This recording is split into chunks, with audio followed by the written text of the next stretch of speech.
Welcome to another Sunday Masterclass. So I'm on my painting of the urn in the flower garden here, which a friend of mine took. And I asked you what areas you wanted to see in this painting. I'm going to be featuring two of them on the Sunday Masterclass. In this one, I'm going to be looking at the background because a lot of you said to me, how do I deal with all of this small stuff in the background here? I'm really not sure what to do. The answer is to simplify it because a painting is not a photograph. So what have we got in reality here? We have a building showing through. So it looks like this wall here kind of juts out at an angle and intersects some kind of building behind. And then up here, I can almost see what looks like a roof conservatory. I would actually, because this is a garden painting, I actually want to put a little bit of sky in here. So I've got my drawing here and I think I could get a little bit of blue sky and fluffy white cloud up here. Wouldn't that be lovely?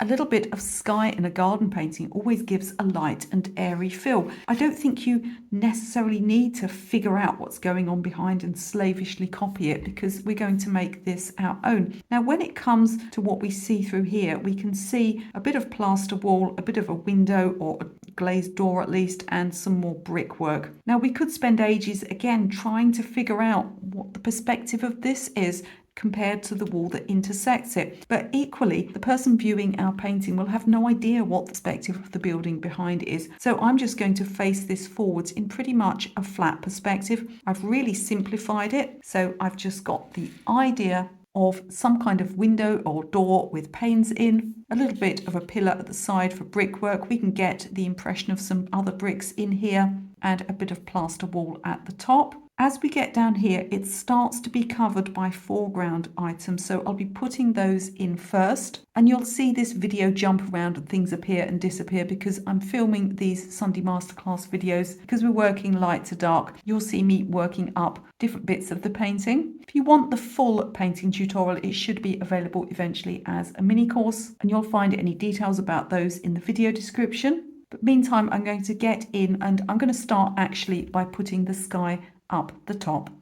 So I've got my phthalo blue here, chosen because I want to get that brightness in the leaves that I'm going to paint later on. Now, generally with a landscape sky, I would bring it down, regardless of anything that was in the foreground that was going to go across the top, like trees and branches. I'd just bring it down to the horizon and it wouldn't matter because the things that are going over the top are darker and mostly blue toned anyway. But here's something I want to discuss with you. For example, look at this leaf here. If I take the sky down and then stop it at the wall, which I will need to do because I can't have that blue overlapping reds and things in the wall. If I stop the blue sky here, then when I overpaint the leaf in fairly transparent bright green, I'm going to get a line across here. So in this case, I'm going to paint at least part of the sky in between these leaves, but I also want to get sort of blue out the edges here. So when it comes to further over here, I'll sort of fade out. I'm not going to paint a flat blue color. What I want to get is the impression of sky with white fluffy clouds, shall we say. So let's start one of them. So I'm going to start in this space here and I'm going to just come in like this. I'm wetting the paper with clean water, so it's wet, but we don't want puddles. Now this comes all the way round past the bottom of this leaf and into this here. I'm going to go in now with some of the blue, keeping some paper towel on hand if I need to. This is a very strong colour, so we're going to be very careful with it. And let's put some up the top here. I like the idea of there being sort of some of the cloud by the dark brick wall, so we can do this like so, maybe come here. And then I think over here, what we'll do is we'll go back to the blue and then have some more white in the middle, perhaps. You want to think about what's the other side of the leaf so it doesn't look sort of incongruous, but we're going to come across like this. I'm going to go a little darker up here, remembering skies are generally darker at the top, not working on it too long. I'm going to start filling in the other areas either side next. So I'm working up this painting as a whole and we've got some pink flowers over here that I'm just going to pop in. Now, if you want the full tutorial for this entire painting, it is likely that I will launch it as a mini course. I can never guarantee that because things happen. You can only paint something once on a video tutorial. If I find that the video file has become corrupted, I can't just remove this pink paint and try it again. I could spill a cup of coffee on my work, and if you knew how clumsy I was, you would not think that was such a outrageous thing to say. So you see that we're fading this background area here into the foliage that's going to be appearing around here. So we're almost going to paint this area in between these other lighter areas as they come in. So now we've started to get elements coming in at the base here. I'm going to paint the wall through the archway, which is a combination of brick window and there's some plaster yellow wall, but I don't want it to be too bright. So I'm going to use my yellow, but I'm going to mute it a little bit. So I'm going to keep it very watery. You see how bright it is, but I can just mute it down by adding a little bit of blue and a little bit of pink. In fact, I've got some almost mixed here together, which is purple. So we'll look at that. Let's add a bit more yellow in. Now, it's almost impossible to tell what a pale colour looks like when it's in your palette. So I like to swatch, bearing in mind that it'll dry somewhat lighter. I'm fairly happy with that. So I'm going to pop that in at the back here. Now, one thing people have trouble with is understanding how to deal with areas that overlap each other. So we've got this area of foliage and flowers and leaves and all of that business. Then we've got all this background stuff. You can't just stop a brick wall, on a hard edge as if it's been chopped off, because it will show, but neither can you take it all the way down and layer colours over the top because it's watercolour, so it's transparent. So a trick I like to do is just to fade out with clean water an area that's going to be overlapping. And I'll do this in both directions. So I might fade out the yellow wall, I might fade out the brick wall, and then I might fade up the greens as they come in here. So let me show you how that works. I'm going to add clean water here.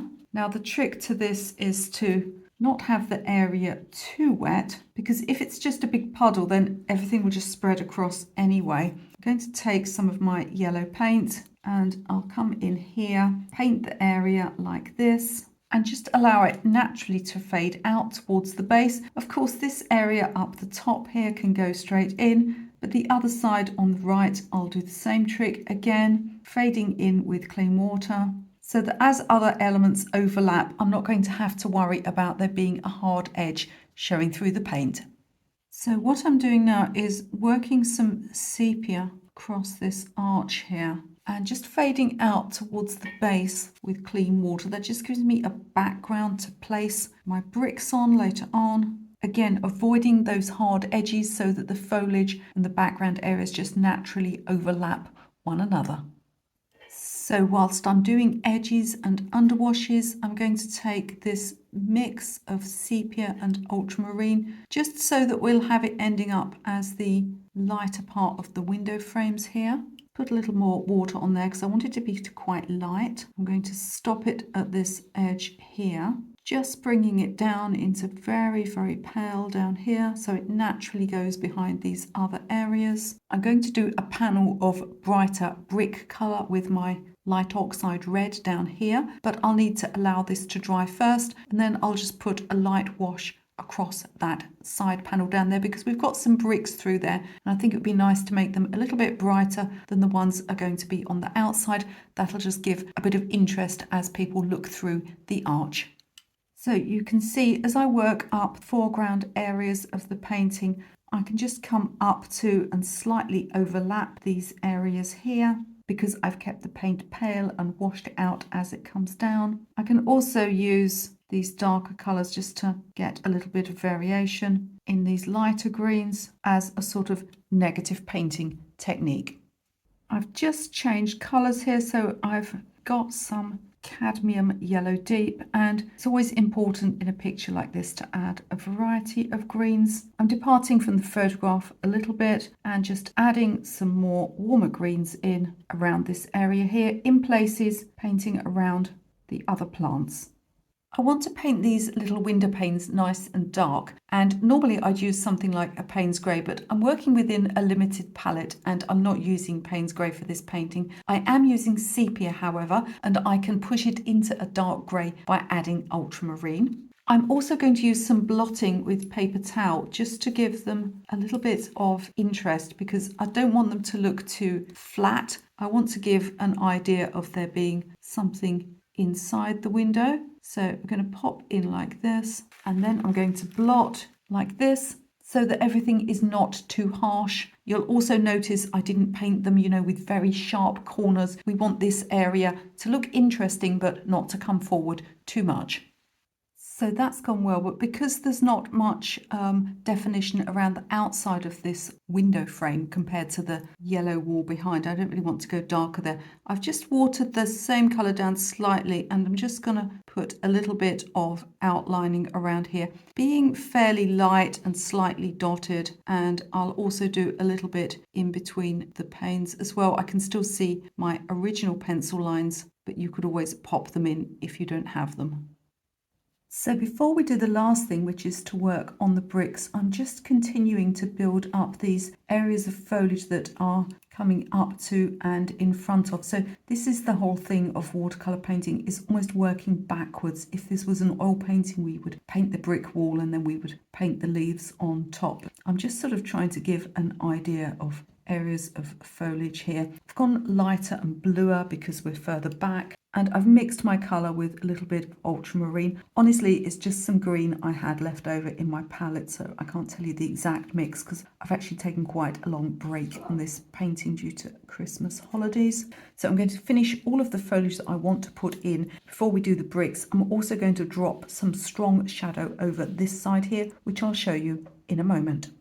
Now, although it would be a valid decision to paint the wall and then paint the shadow on top, I actually would like to get this green sort of just fading into the shadow. So as I come across here with the green, I'd like it just to fade into that shadow colour. And then I'm not going to stop the shadow with a hard edge because it's not hard edged in the picture. I'll put a little clean water on here and fade the shadow in. So I'm going to come in here with the greeny blue that I'm using and then go straight in to the sepia colour. Let me show you how I'll do that. So let's imagine we are about here.